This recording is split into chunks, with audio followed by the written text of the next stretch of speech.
Ladies and gentlemen, welcome to the Tradesman Experience. This is the podcast built by tradesmen for tradesmen. My name is Josh, and sitting next to me on this virtual guest interview day is, of course, Mr. Nate Newton. Nate, how are you, sir? Oh, it's weird being here at 8 o'clock in the morning. Yeah, it's morning. This is new. It's morning. You look way better in the morning, Do by I? the way. Yeah, because I haven't had my ass kicked all day. Yeah, and your beard is more combed, and you look like you're well rested. Yeah. I didn't know your eyes glistened in the sure morning. do. It's nice to have you Old on twinkle here. eyes, they used to call me. We, a couple weeks ago, it's been February 23rd, you send me a message. You send me an email. An Instagram post. And when I looked at it, it's from a guy named Aaron Witt. And I'm going to read the post, and we're going to dive into this conversation today. And the post said this: in 2020, there were 1,008 deaths on American job sites, while approximately 5,500 construction workers died by suicide. Over 5 times the rate of workplace fatalities. I can't walk onto a job site without safety mentioned, but rarely, if ever, do I hear about mental health. And you sent me that. Immediately following me reading that post, I jump on the interwebs and I track this guy down called Aaron Witt, and I go through the process to get him on the podcast to talk about this thing specific. So it was very impactful. I know it was impactful for you because you sent it to me. And, when I read it, so it's kind of awesome. Today we have Aaron Witt on the podcast with us, and this is what we're going to dive into. And Aaron, thanks for being here, man. Thanks for having me. Yeah, I can't say that I'm excited about the topic that we're getting into right away. A little early to go down this dark path, I know. Yeah, but it's a necessary topic. That's why I talk about it, and hopefully we'll get something from it. Real quick, because people can find out a lot about you by some pretty simple searches, but just give us a kind of a quick brief of who you are. Yeah, I'm not a tradesman. So that's step one. I don't have a beard like you guys. I'm a fish out of water in this world. I grew up the son of a tax lawyer, so I grew up very white collar, upper class. Had nothing to do with any kind of trades whatsoever. I joke, but it's not a joke, that if a light bulb went out in our house, my dad would call somebody to change it out because he worked with his brain. It didn't work with his hands whatsoever. But I just always loved heavy equipment, and what my parents did give me was they gave me the ability to just go in any direction I wanted to in my life, and they didn't push me on anything. And so a construction project popped up in my neighborhood when I was in high school. I was like a moth to a flame when it came to this big construction work, and I wanted to be around construction. So I figured, well, if I get a job in construction, I can be around construction all the time. And so I call the company up, I meet the owner, I ask for a job. He says no initially because I'm 17 at the time. I call him back when I'm 18. He finally says, all right, yeah, I'll give you a job as a laborer. And I start as a laborer on a pipeline crew in Phoenix, Arizona, right out of high school. It was miserable, but a ton of fun. Yeah, I bet. Yeah. It was me and a bunch of Mexican guys. They taught me all the bad words first thing. And I fell in love with what we call the dirt world from that point on. So I wanted to be a contractor. I wanted to be, Rich Pearson was the guy that owned the company I worked for. I wanted to be like Rich Pearson. And I wanted to have my name on excavators and loaders and Peterbilt trucks. And I just thought it was the coolest thing in the world. This 18-year-old kid, that's what you think is cool. Some guy's name on the side of a dump truck. You're like, that's badass. I still think that's cool, by the way. Yeah. I want my name on a dump truck. Yeah. And so I listened to him. He said, go to school for engineering, go work for as many companies as you could. So I got an engineering degree, barely. I worked for 5 different heavy construction companies in college, went to work in road building in Texas out of school. And I was going to save up, work for a few years, buy a skid steer, rent a skid steer, and become a contractor. But out of school, I was 22. I started just telling stories about my experience in the industry on the internet. It wasn't from an educated perspective. It was more so like, hey, I'm this 22-year-old kid. I shouldn't be here. I have no business being in this industry whatsoever. but I love it. And here's what I'm learning along the way.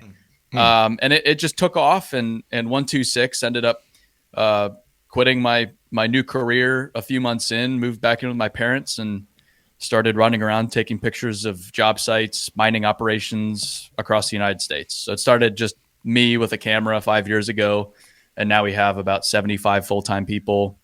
We have a marketing business, a media company, all focused on storytelling for the dirt world. So it's just heavy civil construction companies, mining companies. And then we also are now a software company. So we have a training platform. We've created in the past year about 1,300 training videos on basic safety, equipment walkarounds, mental health, like we're talking about today, leadership. So the folks out in the field can learn not just how to do their jobs a little bit better, but learn about things that they haven't learned from anyone else, like something as simple as managing your finances. They didn't get that from their parents or from their school or anything. Most of us did not. I mean, when I was in the pipeline industry, I was making $250,000 a year, and I blew it all. It was all gone. Nobody ever showed me what money was, So. Exactly. Yeah. At the same time, I was making $10 an hour fixing air conditioners and had nothing to blow. Yeah. So. Sure. Same result. Same result. Broke. Broke. I had a lot of fun though. Well, I didn't. I had to keep telling the water department to leave my water alone. Right.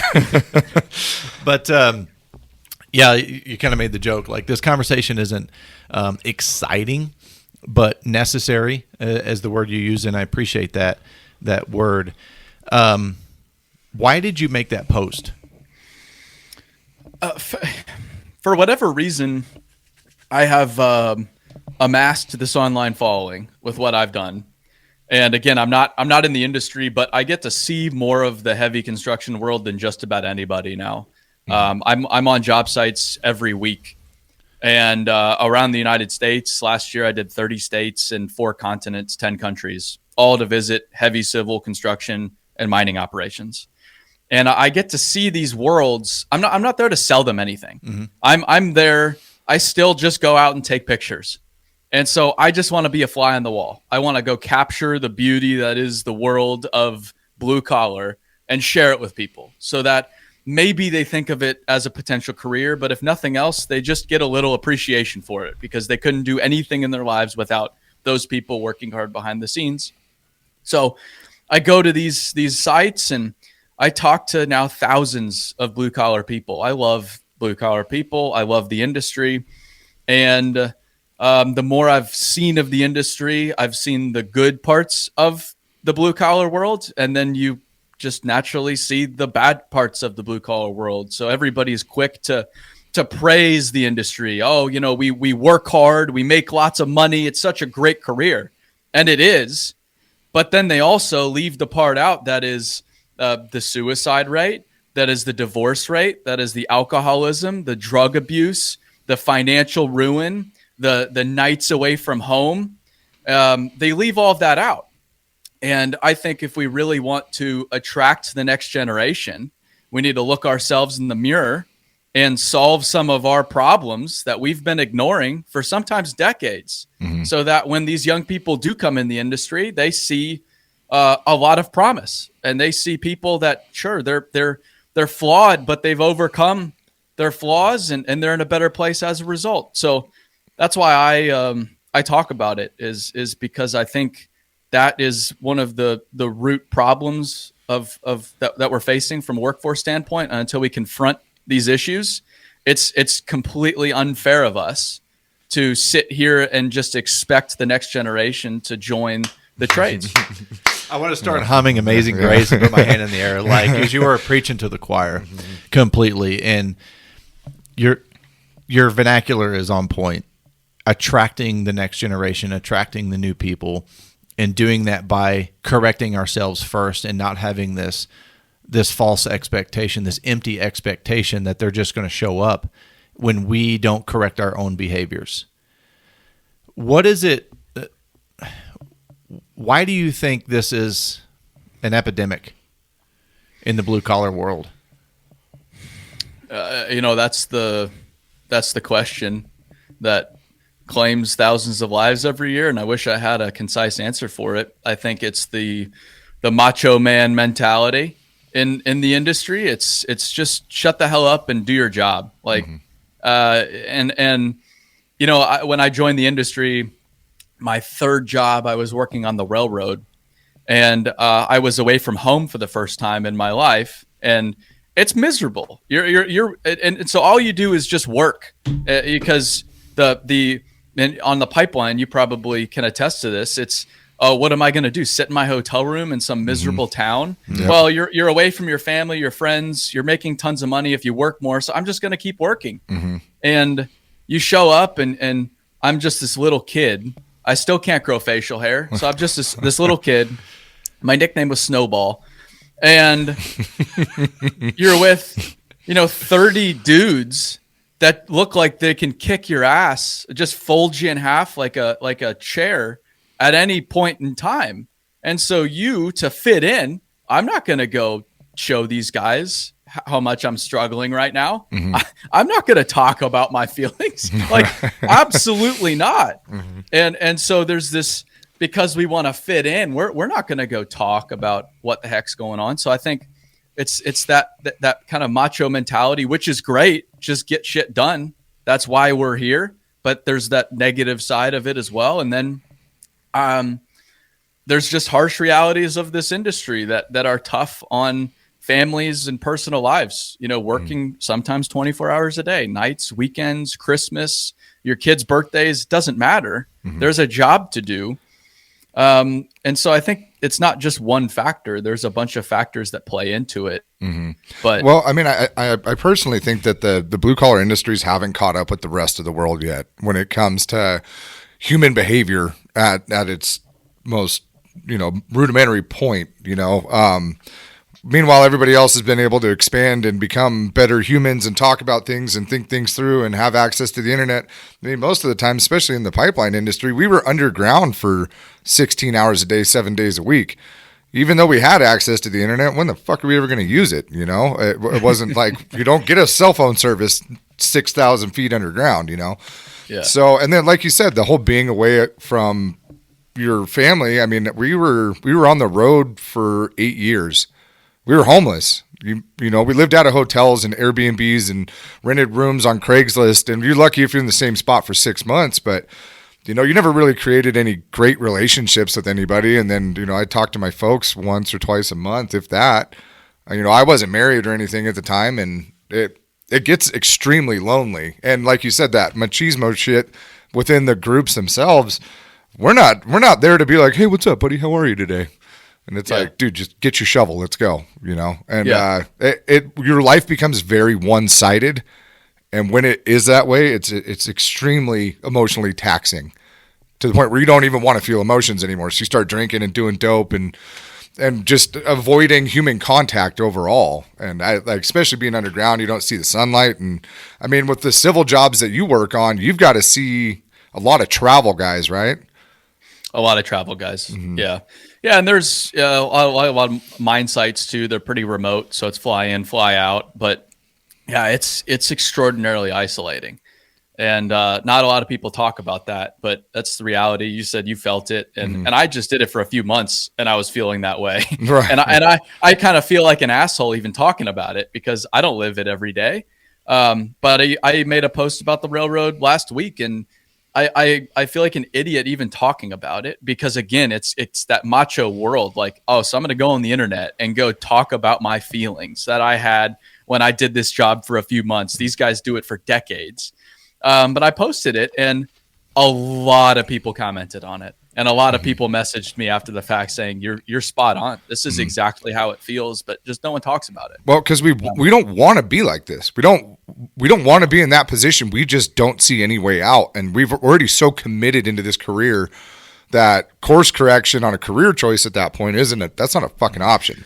Well, but even if you enjoy the career, you're making $250,000 a year, you adjust your cost of living to that $250,000. Now you're stuck, man. Yep. Now, that's your cost of living and you're not getting out of that. So now, even if you enjoyed the actual art or career, now you have these golden handcuffs on and you can't get away. But then the company on the other side of things is saying, well, we offer our guys lots of hours and we could give them all the hours they want. And they want to work these hours. It's like, you really think somebody wants to work 90 hours a week every week? Like it kicks the shit out of you. Anybody. Yeah. I don't care how tough you are. That's harsh. I mean, people don't realize when we say 7/18s, we mean 7/18s. Straight up. Yeah. They're like, there's no way somebody works that much. It's like, what else are you going to do? Go sit in a hotel room? Like, I don't want to do that. Yeah. Yeah. Processing, Aaron.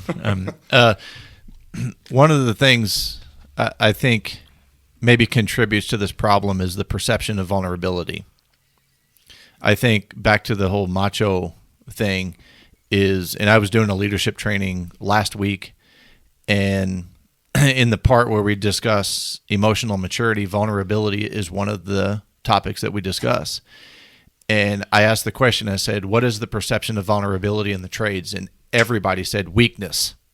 Everybody in unison, because that's the perception, right? So not allowing ourselves to be vulnerable, and not necessarily vulnerable with other people, but just accepting the sense of vulnerability with ourselves and accepting the truth that our entire identity is wrapped up in this single craft, and everything else in my life surrounding it is falling to shit. But you have to have that sense of not only vulnerability, but awareness to accept that. And then it's like, okay, well, what if you fully come to terms with it? And Nate and you and I have both been down this road a couple times, actually. And it's like, once you come to terms with that, once you accept the emotion, once you accept and acknowledge the vulnerability, and you start to understand that high sense of awareness, I think you can start to position yourself into a direction to move out of it. But that's my opinion. I'm curious what you think, Aaron. No, I think vulnerability is such a amazing tool once you start to really wrap your mind around it. But yeah, it's viewed as weakness. And I had the amazing fortune of going to this 3-day event. It was 10 people, and it was with Jocko and Leaf, who wrote Extreme Ownership, former Navy SEALs. A few other SEALs were there. And in my whole life, I'd want to meet a Navy SEAL. It was just one of those dumb goals I had. You hear so much about a Navy. I just want to just shake one of these guys' hands, see how big their hand is. You for example, you got to meet the Navy SEAL. like the guy.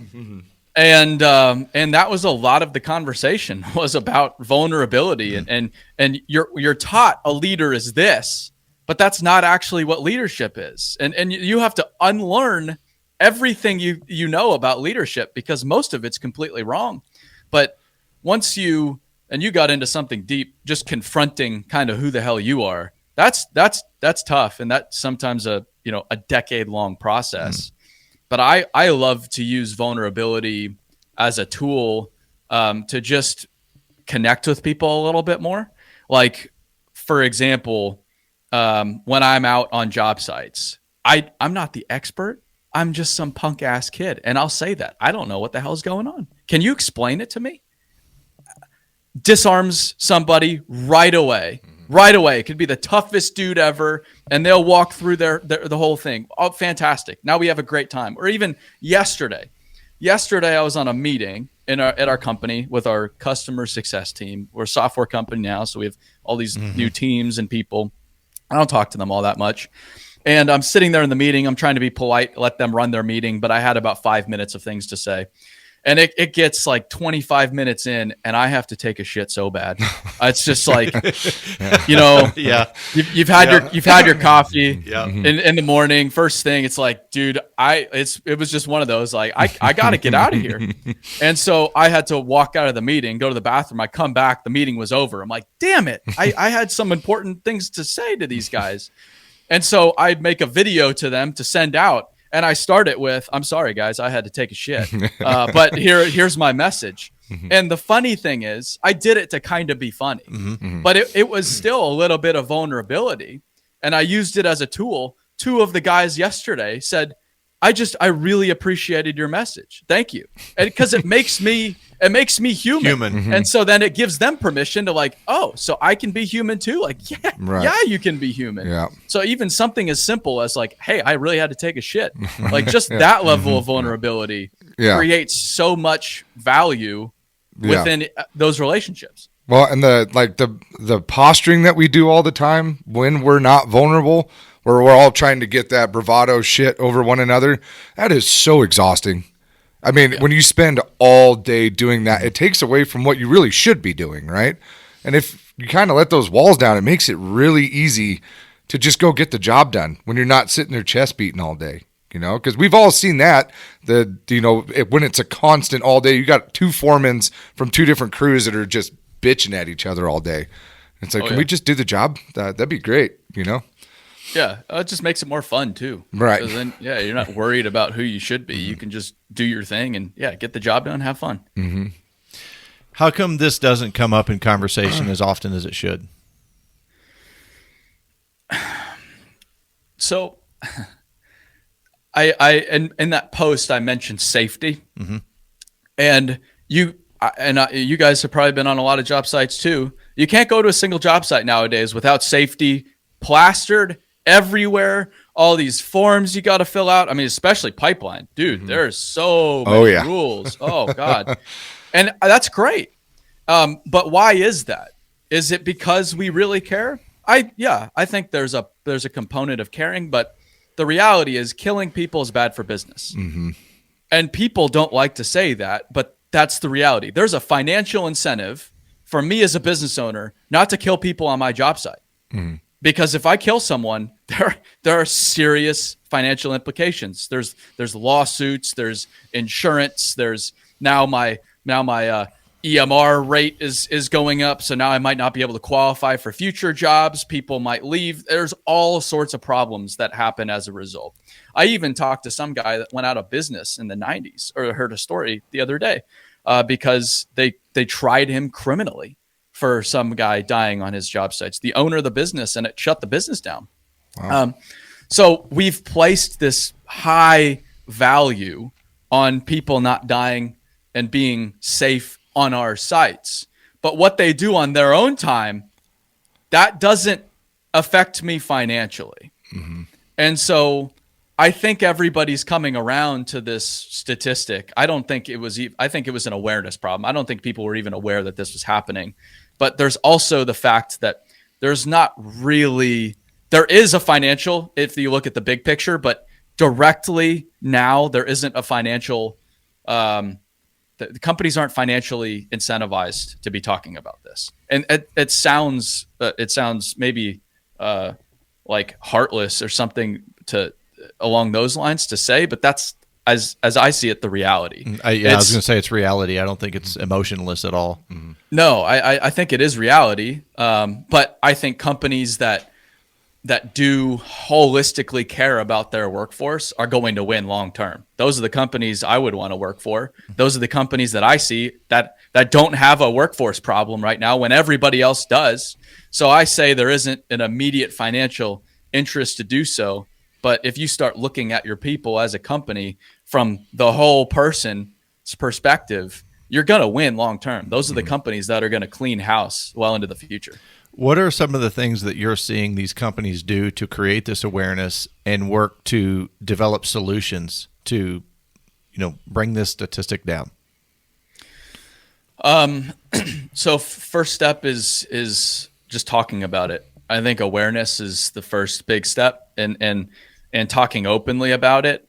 And I talk with this one woman. She runs a boring company in Arizona, Michelle Walker, and she even says it's the language is really important. So they say die by suicide, because you take it, usually if they committed suicide, it was them being selfish.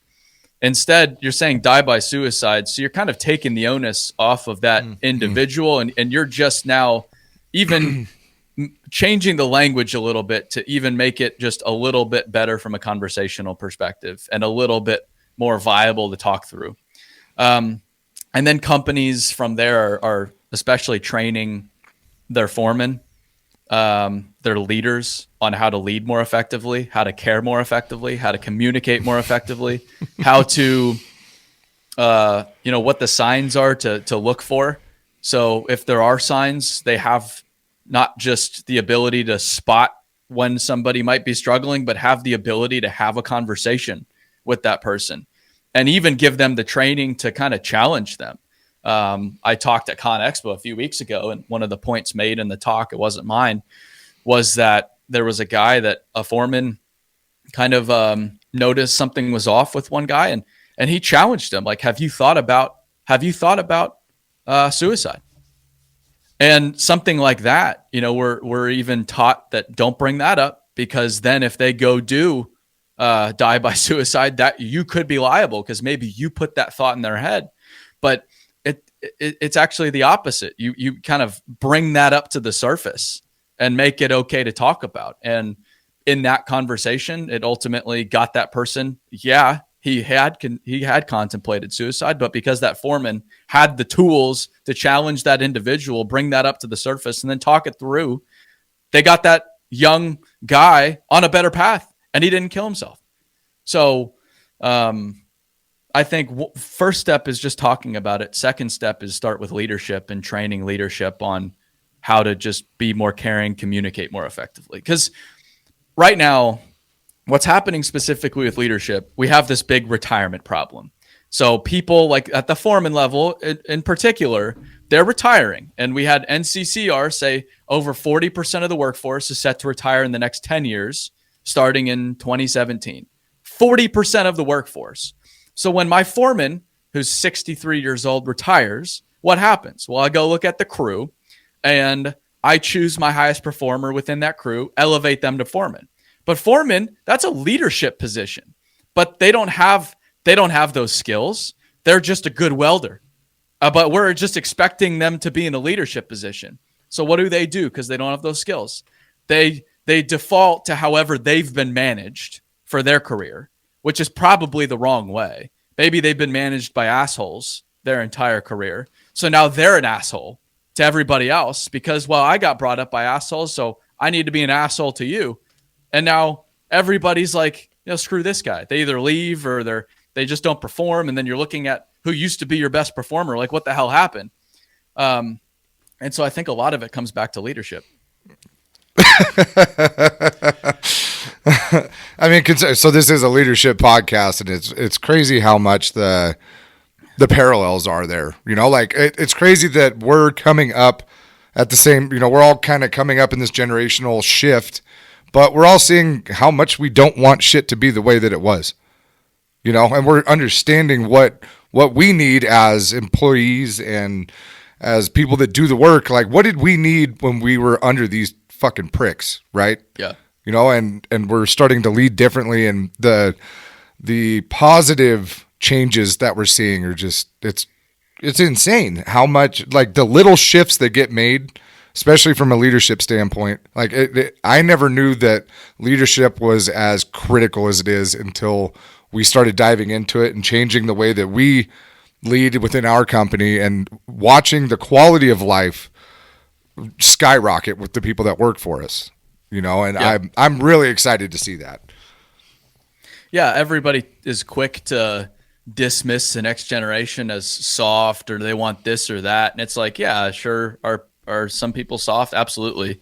But I think a lot of the things the next generation wants are pretty reasonable. Like, hey, I would like to see my kids' games on Saturday and Sunday. Mm-hmm. It's like, that to me is pretty reasonable. Or, hey, I would like to be cared for. Or, hey, I don't want to be talked to like I'm some piece of shit. Like, I think all of these things are pretty reasonable, but it requires that previous generation to kind of put their ego aside and say, hey, you know what, man, as I came up, it was harsh. And you know what? Maybe I am being a little bit of an asshole. And maybe I am just kind of defaulting to how I've been managed my whole career, but that doesn't necessarily mean it's right. And maybe I need to change. Maybe it's not them that they need to change and just put all of the onus on them. It's their fault, not mine. Maybe it starts with me. I I like a lot of these changes, a lot of these questions that are being asked right now. I don't think they're necessarily bad. Mm-hmm. Yeah. I know in one of my early bouts of depression and toxic mental state and head trash was in my early 20s when I just got into the HVAC career. And it was, looking back now, it's amazing to me how much toxic leadership, or as we call it, chicken shit leadership, contributed to my mental state. And I was clinically diagnosed with depression. I was prescribed Xanax before it was a street opioid, because they literally give me a bottle of 99 pills. I don't think you can get that today. No. I mean, it was like a full vial, and he was like, and I was having extreme like anger, rage fits and having difficulty controlling my mood. And he was like, literally the doctor said, here, when you feel one of your rage attacks coming on, take 2 of these. And that was how Xanax was prescribed to me. But it was so much of it. And my point to this, I think to me, there's something that everybody wants to accomplish, and that's a sense of value. I think people want to feel valued, regardless of position, regardless of background, beliefs, or skill set. And when you perform at a level every day, in a high level, and you never that's never reciprocated, you never have that sense of value. The leadership is always it's a take, and you give, and it's not a conducive relationship to strong mental health. It really astonishes me how much, looking back again, how much that really played a role in my well-being. Absolutely. But this is, to kind of turn the conversation more positive, this is the opportunity that we all have in front of us. So say, I'll take it just from an individual level, is if you're an individual and you start investing in yourself, in the trades, wherever the hell you are, HVAC, welding, construction, I don't care where you're at. If you start investing in yourself, if you start learning how to communicate more effectively, learning how to lead more effectively, if you take care of your mental health, go to therapy for the first time in your life, really start digging around inside of you and start figuring out what the hell's wrong with you. If you start doing these things, caring for those around you, working your ass off, the opportunity is endless in this world. Like those retirements, that workforce problem we're staring down right now is your opportunity, is anybody's opportunity. And then if you're a leader in the industry or a business owner in the industry, like that's it, man.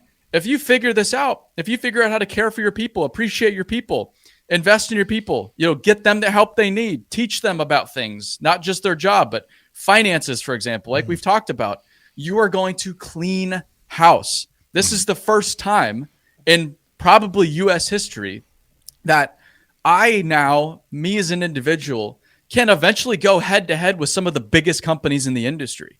Because before, it was just a balance sheet thing. I have more people and equipment than you. I've been around for 100 years. You can't compete with me. But now it's like, I don't care how long you've been around in business. If you don't figure out this people thing, you're screwed. And you can only raise wages so much. Like that's a game that just doesn't work indefinitely. And that's what they're doing right now. But their time's going to come. Yeah. And so that creates a huge gap in the market for anybody that's willing to put in the work to figure this out. I mean, we're like you said, we're watching Titans fall right now, and it's solely because of the people issue. And so, you're talking about, we were talking about it before we started, before you got on.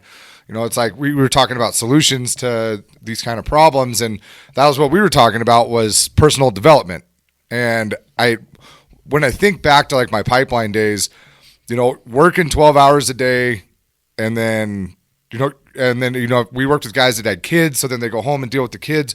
Like a lot of these guys don't ever seem to have the time to really sit down and start racking their own brains about the shit that they're going through. But to anybody out there that's listening to this, that's going through that, you have to make the time for this stuff. You have to put yourself out in front of this, because I think we always put her, especially as like big bravado, blue collar motherfuckers, we're always going to put ourselves second fiddle to everybody else. But something that Josh says all the time, you got to show up for yourself before you can show up for other people. And you got to realize how much you matter in this equation of your family, of life, of these businesses, of these projects. And you have to be your best version before you show up there. That's it. And when I talk to people, it's just like, what's the one thing you've been putting off that you know you got to do? Like, you look at yourself in the mirror, like, yeah, I'm kind of a fat piece of shit. Like, maybe I should start just walking 30 minutes a day, 15 minutes a day, whatever that is. Or, God damn, I've been doing this. I've been chewing tobacco for just way too long. I know I need to get off this shit, but get off it, for God's sakes. Or, therapy. That, man, I've been in therapy for almost 4 years now. It's awesome. And man, I know I have some shit in my head that I got to figure out. I know I got to talk to somebody. I go to therapy. It's an hour every other week. That's not that big of a commitment for the dramatic difference it's made in my life. So what's just like the one thing you've been putting off? Like, just start there. Just start somewhere, because you're the person that wins first and foremost when you do that. And especially as a parent, it's like your kids are watching you. Your kids are just watching. They don't care what you say. None of that matters. They're sitting there watching everything you do. And they can tell if you're unhappy. They can tell if you're putting things off. They're intuitive. They're brilliant. And so it's not just even about you. Me, I'm 28. I have no kids, no wife, nothing. So it's totally a selfish endeavor. But especially when you have kids, it's even more important to start taking care of yourself, because you're being watched every minute of every day. Yeah. I mean, it's the same thing with your crews too, like parenting is leadership, and your guys that work for you, they don't give a fuck what you just said. They see what your attitude looks like. They see how you behave, and that you have to be the role model for it. You can't just go out there and give a good pep rally speech and then move on with it. Like, your actions have to follow up what's coming out of your mouth. Yep. I think part of that, though, is being able to rewrite that internal narrative. And your examples of somebody that, has the tobacco addiction or is completely out of shape and unhealthy. You look at other distractions or addictions, whether it's, alcohol, drugs, social media, porn.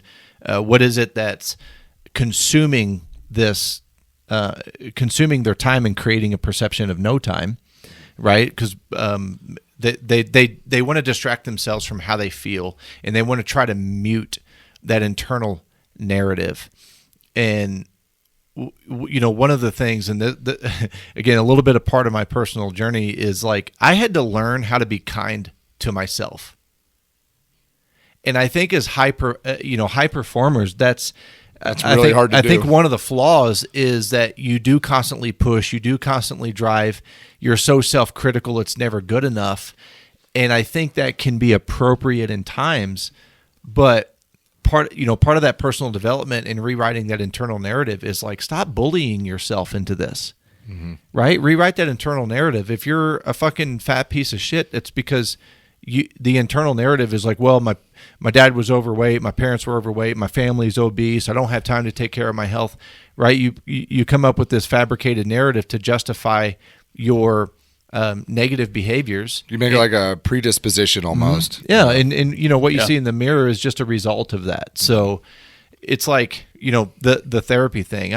I completely agree. I think taking time and being intentional to be reflective and have a conversation with someone that is equipped to not only navigate the conversation, but navigate you through decisions that's going to help you generate the results that you want.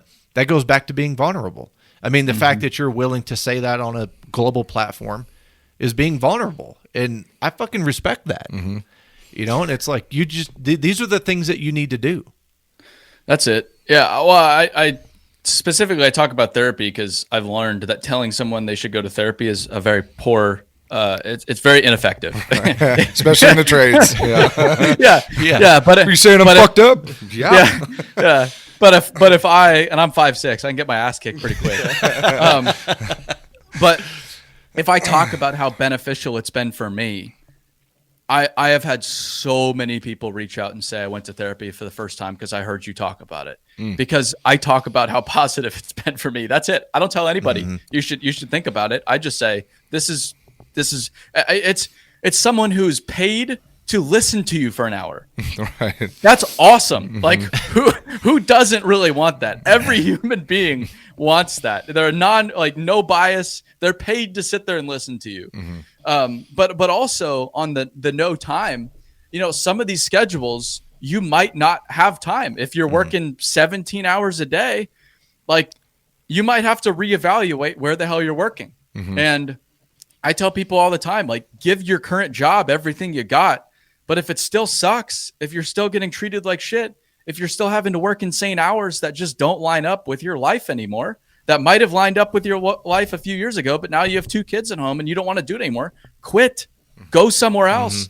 Every company right now is hiring. Yeah. If you can't find a job right now, you're an idiot. Like, I don't know what is going on. Well, and I mean, these companies really need to learn to quit running their fucking people like that too. I mean, like I said, I was a pipeline welder for 12 years. 8 to 10 of those years, that's exactly what my life looked like. And it's, I didn't mind it when I was in my 20s. It kept me from getting fat and being an alcoholic because I just worked all the time. But the next generation doesn't want to do that shit. They're not okay with it. They value their time more than they do the money. And so when you have a business model that revolves around your employees running like that, you're going to tank. Like, you're running out of people that are willing to do work like that. That's it. And that's exactly it. Some of the business models just are not geared up to compete in this new world we're going into. But that's all you can do. Is like, a lot of people are a little too loyal to companies nowadays. And I'm saying that as a business owner that employs people. I view everybody that works at my company as a free agent. They can leave at any time. I better be doing everything I can to make sure that they feel like this working here is in their best interest. And if it's not in your best interest, like I said, quit, because the market's going to adjust. And that's in some ways the only way some of these companies are going to get it. Aaron, tell us about your leadership training or platforms or what you're putting together. So we told stories for the first few years of business, and storytelling is great. We want 16-year-olds to think about the trades as a career, but they don't oftentimes know the trades exist. Like, I didn't know construction was an option growing up. I thank God I walked right into it, but otherwise I would have had no idea. And so my first thesis was in business was like, hey, if we want the next generation to join us, we should at least just talk about what the hell we do. Like, these no photo policies are just dumb. Like, why do you, so we're not going to talk about anything we do. And then we're going to sit around and wonder why the next generation's not coming on board. It's like, well, it doesn't take a lot to do that math.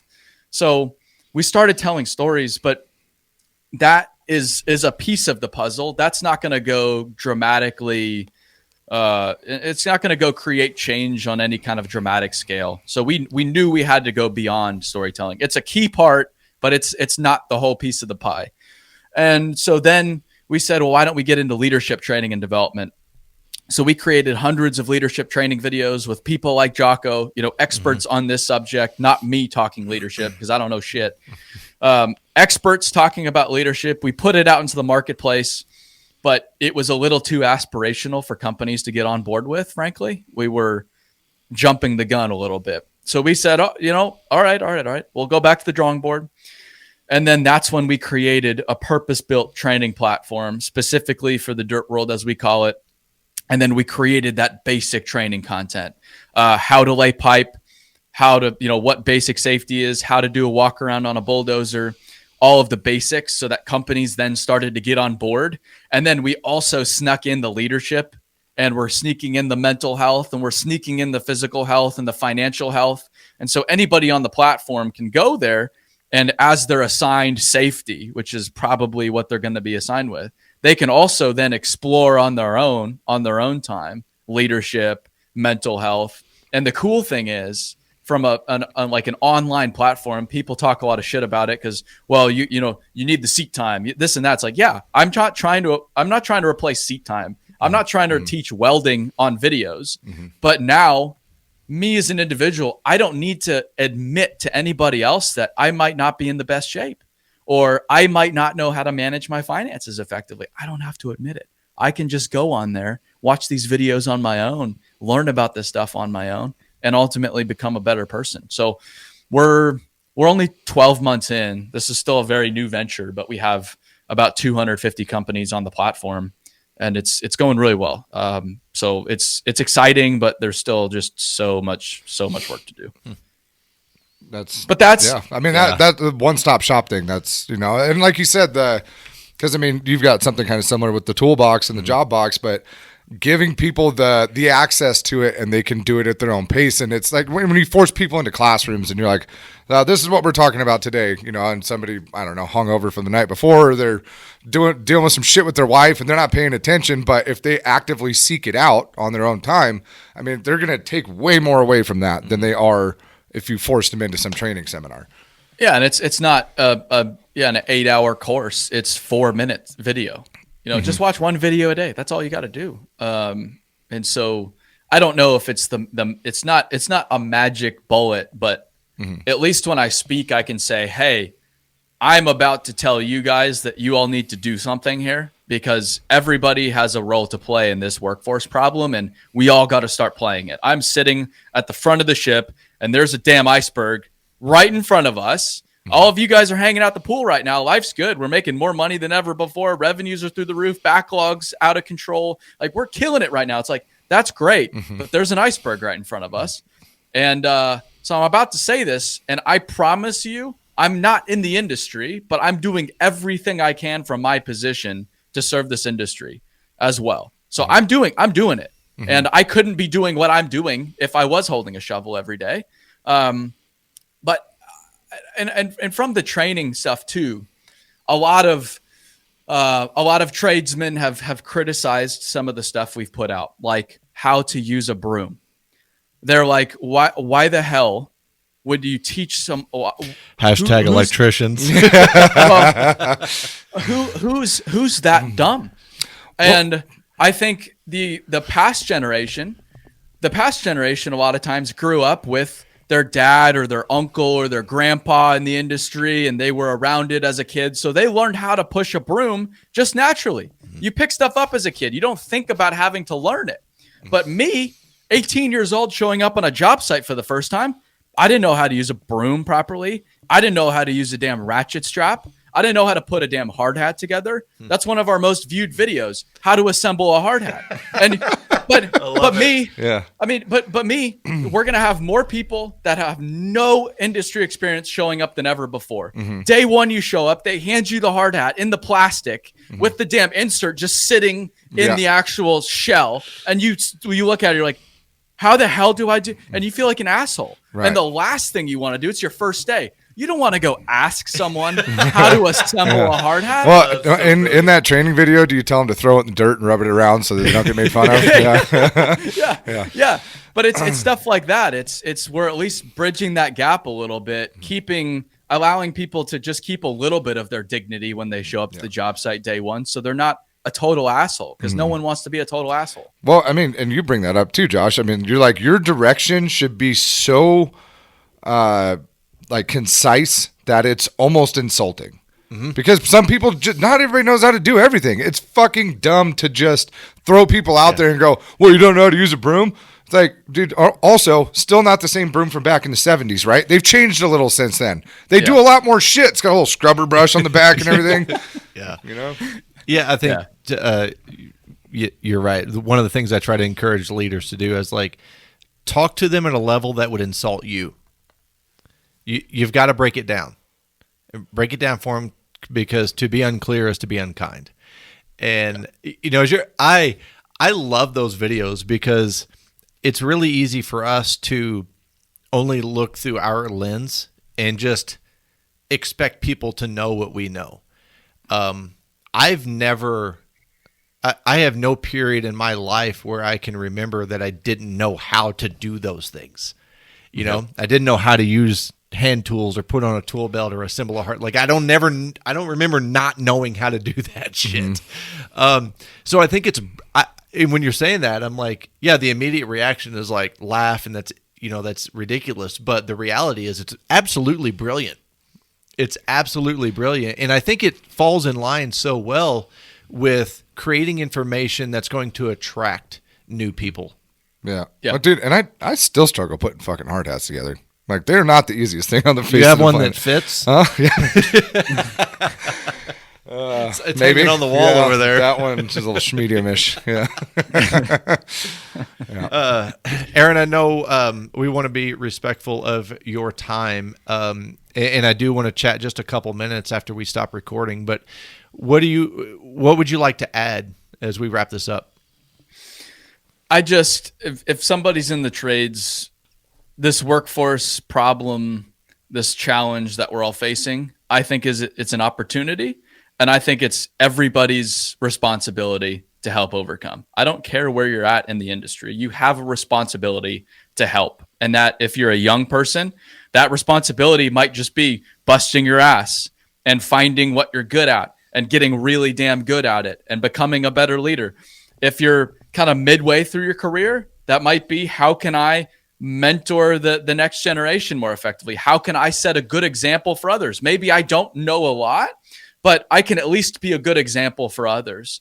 And then at that tail end, I tell people, if you walk off the job site for the last time with everything you know and have learned still in your head, you've failed the next generation. You've failed the industry.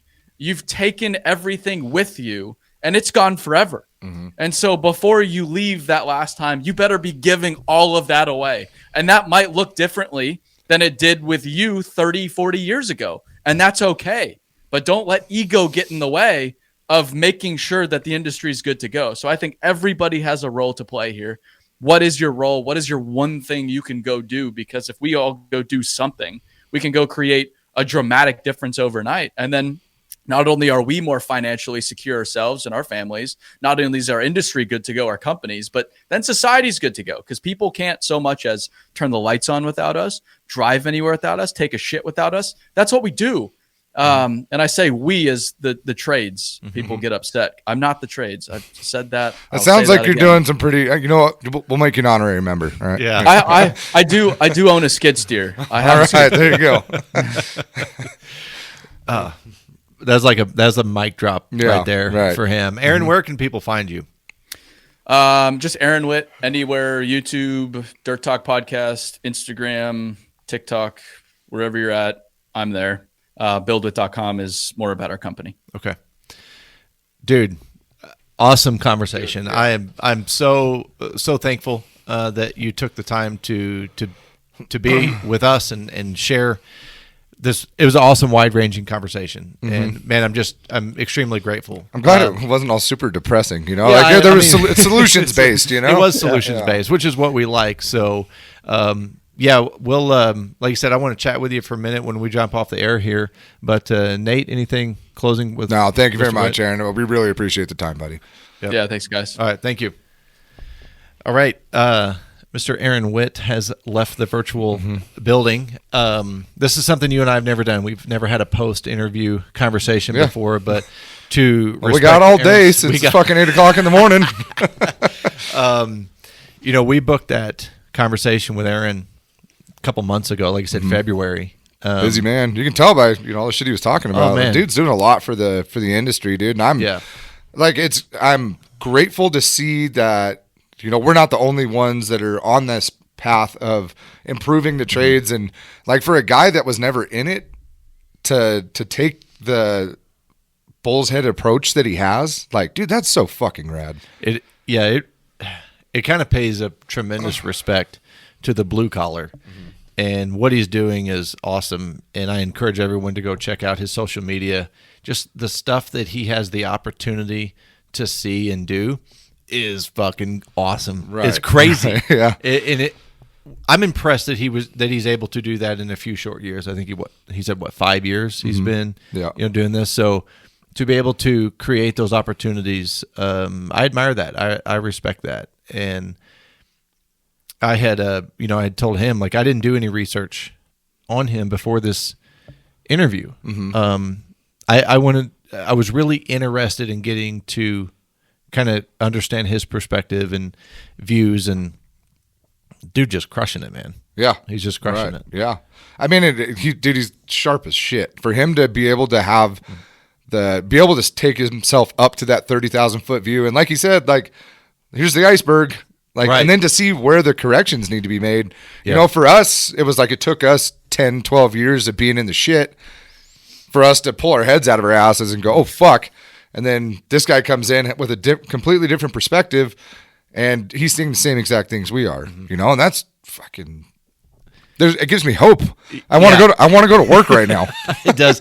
Yeah, I think hope is a good way to explain that, because he's using his resources to make a really positive impact and add value to people. So, man, that was I thoroughly enjoyed that. Not having any idea of what we were going to discuss out of his one Instagram post.